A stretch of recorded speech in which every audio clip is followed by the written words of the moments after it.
নমস্কার। যুক্তি তর্ক সঙ্গে অর্কয়ে আপনাদের স্বাগত। আপনাদের সঙ্গে আমি অর্কপ্রভ সরকার। আপনাদের সনির্বন্ধ অনুরোধ করি, চ্যানেল সাবস্ক্রাইব করবেন, দয়া করে থ্যাঙ্কস বাটনে ক্লিক করবেন। দেখুন, 17ই জুলাই বাঁকুড়ার মেজিয়ায় 15,000 কোটি টাকার সম্প্রসারণ প্ল্যান্টের আনুষ্ঠানিক শুভ উদ্বোধন করলেন রাজ্যের মুখ্যমন্ত্রী শুভেন্দু অধিকারী। সঙ্গে ছিলেন তাপস রায়, শারদ ব্যানার্জি, অগ্নিমিত্রা পাল, অজয় পোদ্দার প্রমুখ রাজ্য মন্ত্রিসভার সদস্যরা। শুভেন্দু অধিকারী কি বলেছেন সেটা আপনারা জানেন, কিন্তু তার বক্তব্যের কয়েকটি অংশ মনে হয়েছে আমার খুবই তাৎপর্যপূর্ণ। সেই বিষয় সংক্ষেপে আলোচনা করব আজকের প্রতিবেদন। 1991 সালে নরসিমহা রাও মনমোহন সিং জুটি ভারতবর্ষের অর্থনীতিতে একটা যুগান্তকারী পরিবর্তন আনে। অর্থাৎ লাইসেন্স পারমিট রাজের অবসান ঘটিয়ে ভারতবর্ষ মুক্ত অর্থনীতির পথে যাত্রা শুরু করে। 35-36 বছর পেরিয়ে গেছে। উদারনীতির পথে আমাদের হাঁটা কতটা উপকার হয়েছে ভারতবর্ষের আমজনতার, সেটা নিয়ে বিভিন্ন মহলে প্রশ্ন আছে। কিন্তু ভারতবর্ষ 1991 সালের আগে যা ছিল 2026-এ তার থেকে অনেক অনেক গুণ প্রগতির সড়কে চলে এসছে। আমরা চতুর্থ বৃহত্তম অর্থনীতি হচ্ছি। 2047 সালে প্রধানমন্ত্রী নরেন্দ্র মোদীর ঘোষণা মতো আমরা তৃতীয় বৃহত্তম অর্থনীতি হব। 93 সালে তখন পশ্চিমবঙ্গের মুখ্যমন্ত্রী জ্যোতি বসু এক নতুন শিল্পায়ন নীতির প্রবর্তন করেন। সেটা আনুষ্ঠানিকভাবে হয়েছিল 1994 সালে, কিন্তু 1993 সাল থেকে পশ্চিমবঙ্গ সরকারের নতুন শিল্পায়ন নীতি কী হবে বা শিল্প নীতি কী হবে তা নিয়ে চূড়ান্ত সিদ্ধান্ত হয়ে গিয়েছিল। তার মধ্যে উল্লেখযোগ্য ছিল শিল্পপতিদের রাজ্যে টেনে আনতে ইনসেন্টিভ দেওয়া হবে। প্রত্যেকটি রাজ্য দেয়।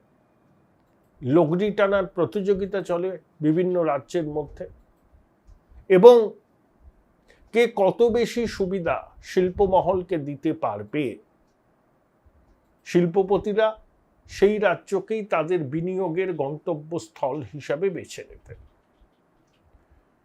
জ্যোতিবাবু বুঝেছিলেন যে উদারনীতির সময় রাজ্যে শিল্প টানতে গেলে নীতিতে কিছু বড়সড় অদল বদলের দরকার, তাই সেটা তারা করেছিলেন। 93 সালে শিল্পকে ইনসেন্টিভ স্কিম দেওয়ার নীতি ঘোষণা হয়। 2025 সালের মার্চ মাসে পূর্বতন সরকার এক কলমের খোঁচায় এই ইনসেন্টিভ স্কিমটা বাতিল করে দেয়। তাদের যুক্তি ছিল যে এই ইনসেন্টিভ স্কিম দিয়ে লাভের লাভ কিছু হয়নি, বরঞ্চ সামাজিক ক্ষেত্রে ব্যয় বরাদ্দ বৃদ্ধি করতে হবে, তার জন্য সরকারের টাকা প্রয়োজন, সেই জন্য ইনসেন্টিভ স্কিম প্রত্যাহার করা হলো। বিভিন্ন শিল্প সংস্থার সরকারের কাছে ততদিনে বকেয়া রয়েছে 20,000 কোটি টাকা। অনেকে আদালতের দ্বারস্থ হওয়ার কথা ভেবেছিলেন। তারপর 26-এর 4 মে বাংলায় পালাবদল হলো, নতুন সরকার আসলো। তাদের প্রথম বাজেটে এই 8 মাসের জন্য শিল্প সংস্থাগুলোকে জানানো হলো তারা ইনসেন্টিভ স্কিমের আওতায় আবার চলে এলেন। এই 8 মাসের বাজেটের জন্য 5,000 কোটি টাকার ইনসেন্টিভ স্কিম। শুভেন্দুবাবু শ্যাম স্টিলের ওই কারখানার শিলান্যাসে গিয়ে একটি গুরুত্বপূর্ণ কথা বলেছেন, যে ইনসেন্টিভ স্কিম তো চালু হলো, কিন্তু কোনো শিল্প সংস্থা কত টাকার বিনিয়োগ করলো সেটা কিন্তু ইনসেন্টিভ স্কিম পাওয়ার মাপকাঠি হবে না। তাহলে কি মাপকাঠি হবে? কে কত কর্মসংস্থান সৃষ্টি করতে পারল, সেটার উপরই ইনসেন্টিভ স্কিম দেয়া হবে। অর্থাৎ কেন্দ্রীয় সরকারেরও একটা নীতি আছে, এমপ্লয়মেন্ট লিঙ্ক ইনসেন্টিভ। শুভেন্দুবাবু সেটাই কিন্তু চালু করলেন এবং স্পষ্ট বার্তা দিলেন, ধরুন কেউ 1000 কোটি টাকার বিনিয়োগ করলো, তাতে কর্মসংস্থান খুব একটা বেশি হলো না। আবার কেউ 200 কোটি টাকার বিনিয়োগ করলো, সেটা শ্রমনিবিড় শিল্প, সেখানে কর্মসংস্থান 1000 কোটি বিনিয়োগের থেকে অনেক বেশি হলো। তাই ইনসেন্টিভ স্কিম পাওয়ার ক্ষেত্রে ওই 200 কোটি টাকার বিনিয়োগটাই কিন্তু অগ্রাধিকার পাবে, কারণ ওই 200 কোটি টাকার বিনিয়োগের ফলে কর্মসংস্থানে সুযোগ বেড়েছে। আমি মনে করি এটা অত্যন্ত সঠিক সিদ্ধান্ত, গুরুত্বপূর্ণ সিদ্ধান্ত।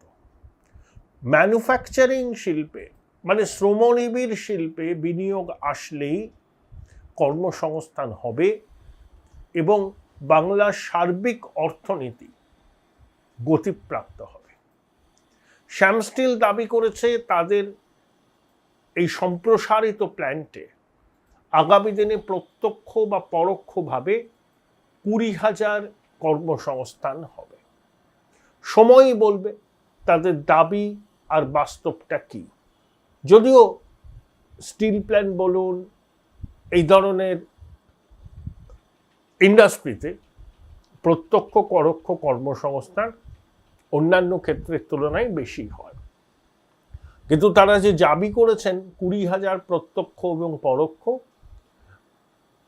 সেটা শেষ পর্যন্ত ছবিটা কি দাঁড়ায় সেটা এই মুহূর্তে বলা সম্ভব নয়। অর্থাৎ মুখ্যমন্ত্রী জানিয়ে দিলেন যে ইনসেন্টিভ স্কিম তো থাকছে, কিন্তু শর্ত বেঁধে দিলেন যে কে কত কোটি টাকার বিনিয়োগ করেছে সেটা ইনসেন্টিভ স্কিমের আওতায় আসার একমাত্র মাপকাঠি নয়, বরং কে কত কর্মসংস্থান সৃষ্টি করেছে সেটাই ইনসেন্টিভ স্কিমের আওতায় আসার একটা মাপকাঠি।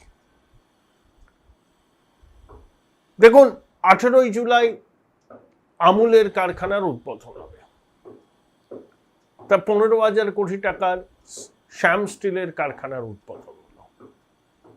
এর আগে মুখ্যমন্ত্রী আরো একটা প্রকল্পের উদ্বোধন করেছেন।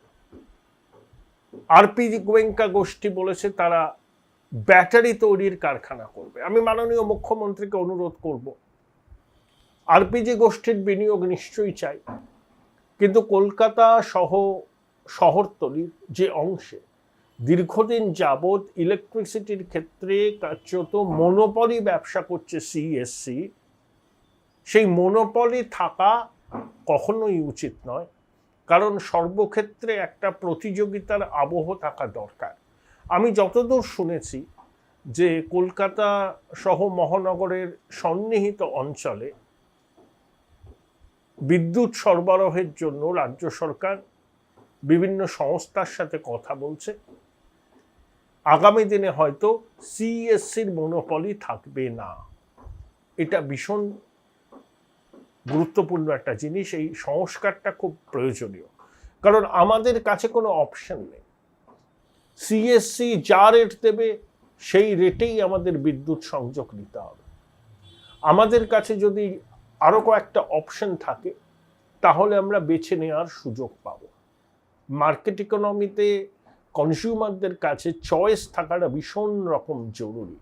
আমি আশা করব যে নতুন সরকার এই লক্ষ্যে বড় সড়ো পদক্ষেপ নেবে। নবান্ন সূত্রে জানতে পেরেছি যে সজ্জন জিন্দালও পশ্চিমবঙ্গে বড় অঙ্কের বিনিয়োগ করতে আগ্রহ প্রকাশ করেছেন এবং কিছুদিনের মধ্যেই হয়তো মাননীয় মুখ্যমন্ত্রীর সঙ্গে সজ্জন জিন্দাল তার একটা বৈঠক হবে। কারণ ভারী শিল্প না আসলে, শ্রমনিবিড় শিল্প না আসলে এখানে কর্মসংস্থানের সুযোগ হবে না। একই সঙ্গে যেমন আমাদের আইটি চাই, আইটিএস চাই, সেমিকন্ডাক্টর চাই, ইস্পাত শিল্প চাই, পরিকাঠামোয় বিনিয়োগ চাই, লজিস্টিক্স হাবে বিনিয়োগ চাই, আবার একই সঙ্গে অ্যাগ্রো ইকোনমিকেও জোর দিতে হবে। কারণ পশ্চিমবঙ্গের বহু মানুষ, সংখ্যাগরিষ্ঠ মানুষ কৃষি এবং কৃষির সঙ্গে যুক্ত কাজের সঙ্গেই তারা অঙ্গাঙ্গিভাবে যুক্ত। অর্থাৎ অ্যাগ্রো নির্ভর ইন্ডাস্ট্রির ভীষণ দরকার। তার মধ্যে যেমন আছে ফুড প্রসেসিং আছে, আলু থেকে কি বানানো যায় সেসব আছে, এগুলো জানেন সরকারে। অর্থাৎ শুধু তথ্য প্রযুক্তি, সেমিকন্ডাক্টর, ইস্পাত, লজিস্টিক্স সাব ও তো থাকবেই, কিন্তু রুরাল ইকোনমিকে ক্যাটার করতে, সেখানে কর্মসংস্থান বাড়াতে, মানুষের ক্রয় ক্ষমতা বাড়াতে অ্যাগ্রো বেসড ইন্ডাস্ট্রিকেও কিন্তু রাজ্যে আনতে হবে এবং সেই লক্ষ্যে নতুন সরকার কাজ করছে। ল্যান্ড সিলিং একটা বিরাট বড় স্টাম্বলিং ব্লক ছিল। এই ল্যান্ড সিলিং হয়তো উঠে যাবে, কিন্তু সরকারের মধ্যেও এই নিয়ে বিতর্ক আছে, কিভাবে ওঠানো হবে ইত্যাদি ইত্যাদি। সেটা ক্রমশ প্রকাশ্য। হয়তো সেপ্টেম্বর মাসে একটা শিল্প সম্মেলন হবে, সেখানে সরকার তাদের নতুন শিল্পনীতি আনবেন এবং পাবলিক ডোমেনে আলোচনার জন্যও সেই শিল্পনীতির খসড়া প্রকাশ হবে। সবাই তাতে মতামত দিতে পারবে। কারণ বহুদা বিভক্ত পশ্চিমবঙ্গের জমি, তাই কোনো শিল্প প্রতিষ্ঠানের পক্ষ থেকে সরাসরি কৃষকদের কাছ থেকে জমি কেনা সম্ভব নয়। পূর্বতন সরকার তারা বলেই দিয়েছিল যে তারা জমি অধিগ্রহণ করবে না, শিল্প সংস্থাকে জমি অধিগ্রহণ করতে হবে। এটা শিল্প সংস্থার পক্ষে সম্ভব নয়। তারা জমি অধিগ্রহণ করবে, তারপরে তারা কারখানা করবে, তারপরে তারা মুনাফা করবে, এত তারা করবে না, কারণ তাদের কাছে অনেক অপশন রয়েছে বিনিয়োগ করার ক্ষেত্রে। তাই ল্যান্ড সিলিং অ্যাক্ট যেটা আছে সেটা বড় স্টাম্বলিং ব্লক। এই স্টাম্বলিং ব্লকটা কাটাতে হবে এবং নতুন সরকার তার জন্য নতুন শিল্পনীতির ঘোষণা করবে। সম্ভবত সেপ্টেম্বর মাসে একটা বড় শিল্প সম্মেলন হবে। সবকিছু ঠিক থাকলে প্রধানমন্ত্রী নিজে থাকবেন এবং তাবর তাবর শিল্পপতিরা সেই শিল্প সম্মেলনে আসবেন। সেই শিল্প সম্মেলনেই নতুন শিল্পনীতির ঘোষণা করবে শুভেন্দু অধিকারীর সরকার। আমরা অধীর আগ্রহে সেই দিকেই চেয়ে আছি। দেখুন, জমি সরকারকেই অধিগ্রহণ করতে হবে। সেখানে সব স্টেক হোল্ডারদের সাথে কথা বলে কনসেনসাস তৈরি করে, যাদের জমি, তারা জমি সরকারকে দিলে 1 লক্ষ একটা টাকা তো নিশ্চয়ই পাবেন, যে আরবান এলাকায় জমির বাজার দরের দ্বিগুণ, রুরাল এরিয়ায় বাজার দরের 4 গুণ। কিন্তু শুধুমাত্র ওয়ান টাইম একটা টাকা পেলে হবে না, যারা জমি দেবেন তাদেরকেও কিন্তু শিল্প সংস্থার সঙ্গে সরাসরি যুক্ত করতে হবে, যাতে তাদের একটা নিয়মিত আয় হয়, যে কারখানা হচ্ছে বা যে পরিকাঠামোর প্রকল্প হচ্ছে সেই পরিকাঠামোর প্রকল্প থেকে। অর্থাৎ জমিহারাদের সরাসরি প্রকল্পের অংশীদারিত্ব দিতে হবে। এই ধরনের একটা আকর্ষণীয় প্যাকেজ যদি সরকার জমিদাতাদের সামনে রাখে, আমার ধারণা জমি অধিগ্রহণ করতে খুব একটা বেগ সরকারকে পেতে হবে না। বন্ধ কলকারখানার অনেক জমি আছে, কিন্তু সেই জমি ব্যবহার করার জন্য অতীতে বহুবার উদ্যোগ হয়েছে, বহু সার্ভে হয়েছে, কিন্তু খুব একটা ফলপ্রসূ হয়নি। দেখা যাক নতুন সরকার এই বিষয়টা নিয়ে কিভাবে এগোয়। বিভিন্ন বন্ধ কলকারখানায় প্রচুর জমি রয়েছে অব্যবহৃত অবস্থায় পড়ে। সেই জমি উদ্ধার করে সরকার অধিগ্রহণ করে শিল্প সংস্থাকে যদি দিতে পারে তাহলে অবশ্যই একটা ইতিবাচক পদক্ষেপ। কিন্তু সেখানে নানাবিধ আইনি জটিলতা আছে। অতীতেও বিভিন্ন সমীক্ষা করা হয়েছে, কত জমি এরকম অব্যবহৃত অবস্থায় পড়ে আছে, সেই সমীক্ষক সংস্থা রিপোর্টও দিয়েছে, কিন্তু খুব একটা কাজ এগিয়েছে বলে আমার অন্তত জানা নেই। এটাও সরকারের কাছে একটা বড় চ্যালেঞ্জ। কিন্তু ইতিবাচক সব পদক্ষেপ নেওয়া হচ্ছে। আমি যে শিল্প সংস্থার কাছে সরকার যে শর্তটা দিয়েছে, অবশ্যই আপনারা ইনসেন্টিভ স্কিমের সুবিধা পাবেন, কিন্তু সেটা এমপ্লয়মেন্ট লিঙ্ক ইনসেন্টিভ, অর্থাৎ কত কর্মসংস্থান আপনি তৈরি করতে পারলেন তার উপর নির্ভর করবে আপনার ইনসেন্টিভ পাওয়ার, কি বলবো, কতটা ইনসেন্টিভ পাবেন সেটা। খুবই খুবই খুবই ইতিবাচক, খুবই ইতিবাচক। পূর্বতন সরকারের কাছে শিল্পায়ন তো কোনো রকম অগ্রাধিকার ছিল না, তারা ডোল পলিটিক্স করত এবং ডোল পলিটিক্সকে শিল্পের পর্যায়ে নিয়ে গিয়েছিল, এবং এই ধরনের ক্ষয়রাতি করতে করতে করতে রাজকোষ প্রায় খালি হয়ে যায়। তাছাড়া কেন্দ্রের সঙ্গে পায়ে পা লাগিয়ে ঝগড়া। এই যেমন প্রথম বাজেটেই 60,000 কোটি টাকার কেন্দ্রীয় সহায়তা আসছে রাজ্যের বিভিন্ন প্রকল্পে, আরও 10,000 কোটি টাকার কেন্দ্রীয় সহায়তা আসবে। ডক্টর দাশগুপ্ত যেটা বলেছিলেন, মার্শাল প্ল্যান, যে দ্বিতীয় বিশ্বযুদ্ধের পরে আমেরিকার পররাষ্ট্র সচিব মার্শাল এই প্ল্যানটার কথা বলেছিলেন, তার লক্ষ্য ছিল যে ইউরোপের ভেঙে পড়া অর্থনীতিকে পুনরুজ্জীবিত করা, গণতান্ত্রিক প্রতিষ্ঠানগুলোকে চাঙ্গা করা। $13.5 বিলিয়ন আমেরিকা দিয়েছিল। সুদবিহীন ঋণ বলুন বা গ্র্যান্টিনেট, 26টা দেশ উপকৃত হয়েছিল, তার মধ্যে পশ্চিম Germany, great Britain, France. Russia এই প্রকল্পের সহায়তা নেয়নি, এবং পূর্ব ইউরোপে রাশিয়ার একটা প্রভাব ছিল, সেই জন্য কমিউনিস্ট শাসিত দেশগুলো এই প্রকল্পের সহায়তা নেয়নি।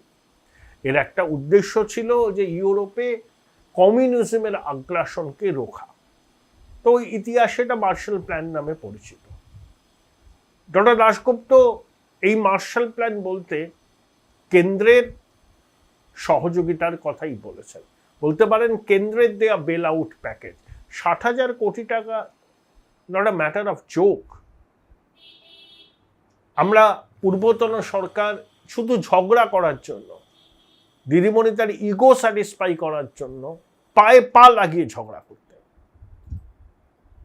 তো নতুন সরকার সর্বতভাবে কেন্দ্রের সঙ্গে সহায়তা করবে, তাই পাওয়া গেছে 60,000 কোটি টাকা। স্বপন দাশগুপ্ত বলেছেন আরো 10,000 কোটি টাকা পাওয়ার সম্ভাবনা ক্রমশ উজ্জ্বল হচ্ছে। রাজস্ব বাড়িয়েছে সরকার, লিকেজটা বন্ধ হয়েছে, অর্থাৎ একটা ফিল গুড ফ্যাক্টর কাজ করছে। কিন্তু মাইলস টু গো। সবে তো শুরু হয়েছে। শিল্পপতিদের দেওয়া প্রতিশ্রুতি তারা কতটা রূপায়িত করছে সেটাও কিন্তু দেখতে হবে। দেখুন, শুভেন্দুবাবু একটা জিনিস খুব স্পষ্ট করে বলেছেন তার ঘনিষ্ঠ মহলে, কোন শিল্প সংস্থা সত্যি বিনিয়োগ করতে চান সেটা তার সরকার আগে বুঝে নিতে চান। যদি সরকার নিশ্চিত হয় যে এই শিল্পগোষ্ঠী রাজ্যে বিনিয়োগ করবে, তবে তাকে রেড কার্পেট দিয়ে আমন্ত্রণ জানানো হবে, এবং সেই সংস্থার কর্ণধারের সঙ্গে মুখ্যমন্ত্রী একবার কেন প্রয়োজনে একাধিকবার বৈঠক করবেন, এবং তার প্রশাসন সর্বতোভাবে সেই শিল্প সংস্থাকে সহায়তা করবে। কিন্তু কোনো শিল্পপতি যদি শুধু ফটো অপ চান, সেটা এই নতুন সরকার খুব একটা এনকারেজ করবেন না। মুখ্যমন্ত্রীর সঙ্গে কোনো সংস্থার সিইও বা সংস্থার চেয়ারম্যান দেখা করলেন, ফুলের বোকে দিলেন, ছবি উঠল, সেই ছবি ছড়িয়ে দেওয়া হলো, কিন্তু কাজের কাজ কিছুই হলো না।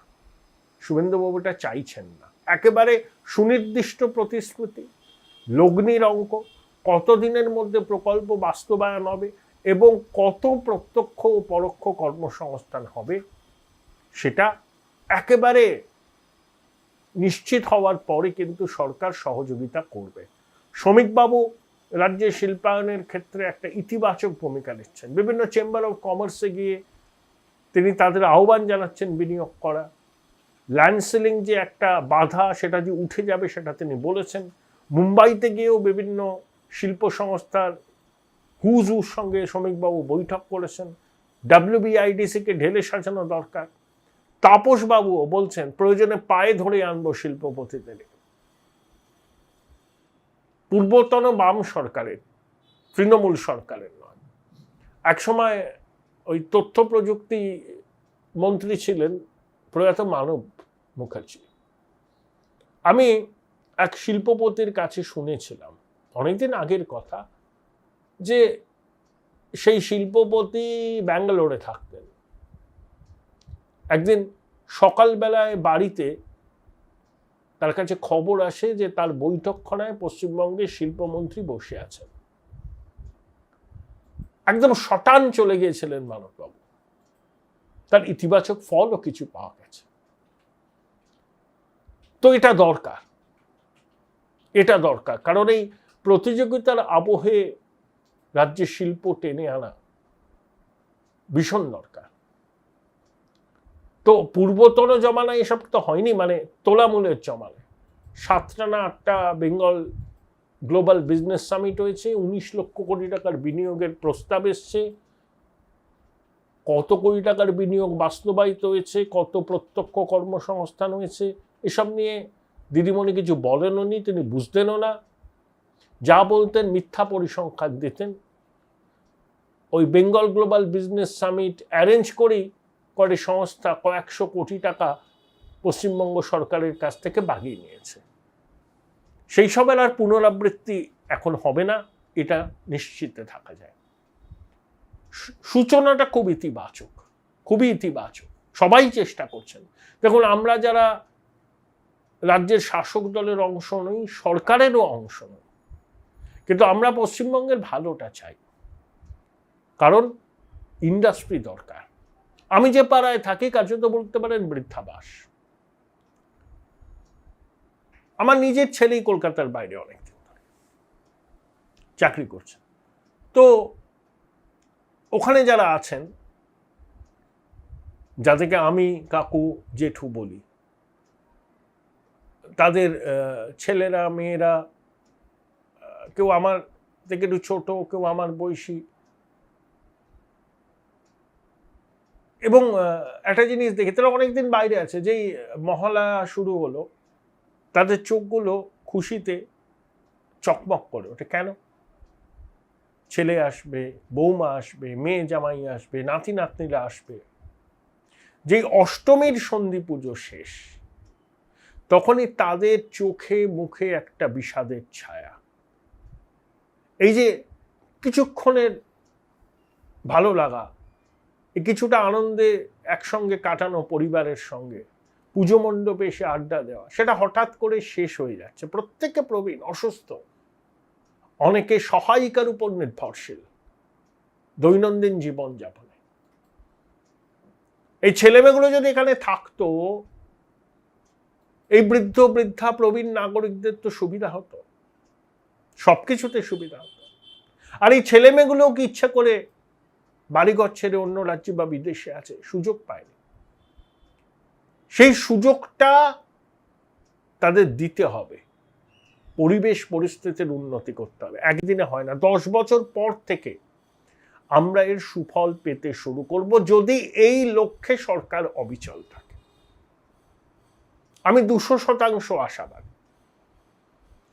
আজ থেকে শুরু করে কাল থেকে ফল পাবেন না, 10টা বছর লাগবে। আবার যে ইন্ডাস্ট্রির গন্তব্য পশ্চিমবঙ্গ, এটা ক্যাপ্টেন অফ ইন্ডাস্ট্রির কাছে প্রতিষ্ঠিত হতো। তারা নতুন সরকারের সদিচ্ছাটা বুঝেছেন, আন্তরিকতাটা বুঝেছেন,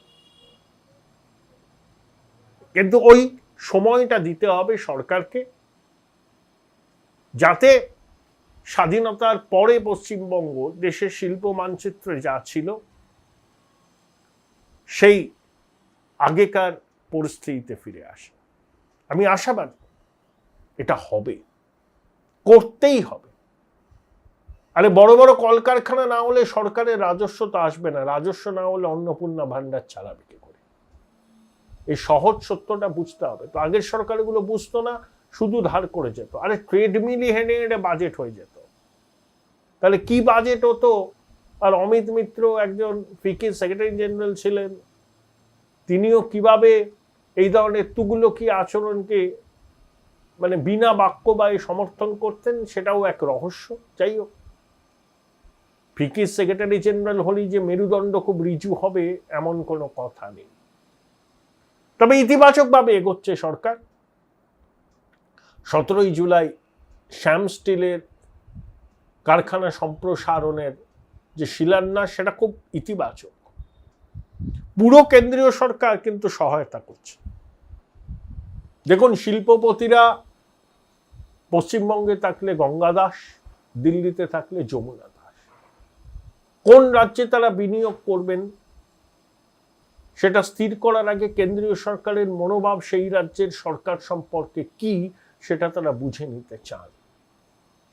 এখন যেহেতু ডবল ইঞ্জিনের সরকার এবং কেন্দ্র সর্বতভাবে সহায়তা করছে, তাই শিল্পপতিদেরও এখানে বিনিয়োগ করতে আর কোনো বাধা নেই। এই সুযোগটা আমাদেরকে কাজে লাগাতে হবে। একটা অন্য কথা বলে এই প্রতিবেদন শেষ করব। দেখুন, প্রাক্তন মুখ্যমন্ত্রী বুদ্ধদেব ভট্টাচার্য মারা যাওয়ার পর তার বাড়ি থেকে নিরাপত্তা প্রত্যাহার করে নেওয়া হয়েছিল। এখন ওই পাম অ্যাভিনিউয়ের ছোট্ট ফ্ল্যাটে উদ্ধববাবুর স্ত্রী মীরা ভট্টাচার্য এবং পুত্র সুচেতন থাকেন। শুভেন্দুবাবু মীরা দেবীকে বলেছিলেন কোনো সমস্যা হলে আমায় বলবেন, আগে বলেছিলেন।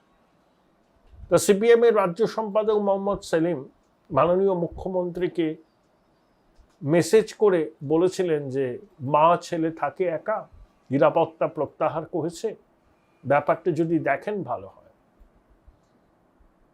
একলহমায় সিদ্ধান্ত নেন শুভেন্দুবাবু এবং পুলিশকে ইনস্ট্রাকশন দেন প্রাক্তন মুখ্যমন্ত্রী বুদ্ধদেব বাবুর বাড়িতে 24 ঘন্টা নিরাপত্তা যেন মজুদ থাকে।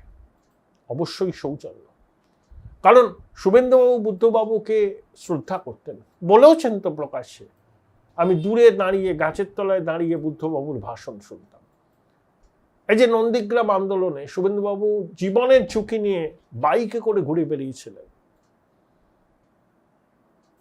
স্নেহপ্রবণ বুদ্ধবাবু প্রথমে শিশির বাবুকে বা শুভেন্দুবাবুকে ফোন করে বাড়তি নিরাপত্তা নেওয়ার জন্য অনুরোধ করেছিলেন, বলেছিলেন তুমি সাবধানে চলাফেরা করবে। দেখুন, নন্দীগ্রাম আন্দোলন, শুভেন্দুবাবু নন্দীগ্রাম আন্দোলনের মুখ, বুদ্ধবাবুর সরকার যারা নন্দীগ্রামে কেমিক্যাল হাব করতে চেয়েছে, স্নেহপ্রবণ বুদ্ধবাবু পুত্র সম শুভেন্দু অধিকারীকে কিন্তু স্নেহ করতেন এবং এই সৎ পরামর্শটুকু দিয়েছিলেন। এবং এটা বুদ্ধবাবু আমাকে একাধিকবার বলেছেন। তার কারণ, প্রয়াত বুদ্ধবাবু আমার বাবার ছাত্র ছিলেন শৈলেন্দ্র সরকার স্কুলে, তাই তার সঙ্গে আমার একটা ব্যক্তিগত পরিচয় ছিল। তাই দেখা হলে দুদণ্ড দাঁড়িয়ে উনি আমার সঙ্গে ব্যক্তিগতভাবে কথা বলতেন। যখনই দেখা হতো পরিসর হতো যে বাবা কেমন আছে, কেমন চলছে, ইত্যাদি ইত্যাদি। তো নন্দীগ্রাম পর্বের পর এটা আমাকে বলেছিলেন, আমার মনে আছে। তবে শুভেন্দুবাবুকেও এটা জানিয়েছিলাম। এই সৌজন্যটাই তো দরকার। শুনুন, রাজনীতিতে না কেউ কারো শত্রু হয় না।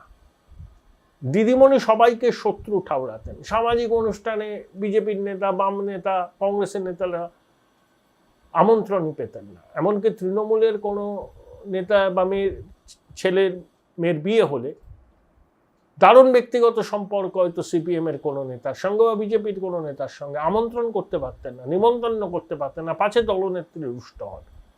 কালচারটাকে নষ্ট করেছিলেন। আমি শুভেন্দুবাবুর কাছে অনুরোধ করব, তিনি যে পদক্ষেপগুলো নিচ্ছেন খুব ইতিবাচক। বাংলায় একটা সুস্থ রাজনৈতিক পরিবেশ বজায় থাকুক। আবার বলি, রাজনীতিতে কেউ শত্রু নয়, প্রতিপক্ষ মাত্র। আমার দৃঢ় বিশ্বাস শুভেন্দুবাবুর যে রাজনৈতিক দর্শন, সেই রাজনৈতিক দর্শনে এই কথাটাই আছে। না হলে অশোকবাবু অসুস্থ খবর পেয়ে শঙ্কর ঘোষকে পাঠিয়ে ফোনে কথা বলে, এগুলো কিন্তু শুধু বার্তা দেওয়ার জন্য নয়, মিডিয়াকে বলার জন্য নয়, দেখো আমি এগুলো করেছি। শুভেন্দুবাবু দীর্ঘকাল ধরে করেন। প্রবীণ নেতার দেখা হলেই পায়ে হাত দিয়ে নমস্কার করে। তবে বুদ্ধবাবুর স্ত্রী মীরা দেবীকে তিনি যে সৌজন্যটা দেখিয়েছেন, মীরা দেবীও খুব খুশি, বলেছেন শুভেন্দুবাবু এত কাজের মধ্যে এটা মনে আছে, আমাদেরও ভালো লেগেছে। বাংলায় এই সুস্থ রাজনীতিটা ফিরে আসুক, এটাই আমার প্রার্থনা। ভাই ভাই, এটা মডেল না খাতা, আর কত ফটোগ্রাফি করবি? চুপ কর, সামনে মাধ্যমিক, নোট জোগাড় করে পড়তে হবে। কবে পড়বি ভাই? গ্যালারি তো নোটের লাইব্রেরি আর স্টোরেজে পিডিএফ এর ছড়াছড়ি। ধুর, কোনটা পড়বো কোনটা ছাড়বো কিছুই তো বুঝতে পারছি না। আরে তাহলে মৌলিক লাইব্রেরির বই পড়। ওদের সম্রাট এক্সক্লুসিভ সাজেশন বইগুলোতে পাবি সমস্ত গুরুত্বপূর্ণ এমসিকিউ, এসএকিউ ও বড় প্রশ্ন একেবারে উত্তর সহ। কমন পাবো তো? টপারদের জিজ্ঞেস কর। সম্রাট এক্সক্লুসিভ সাজেশন মাধ্যমিক, ভালো রেজাল্টের পাসওয়ার্ড।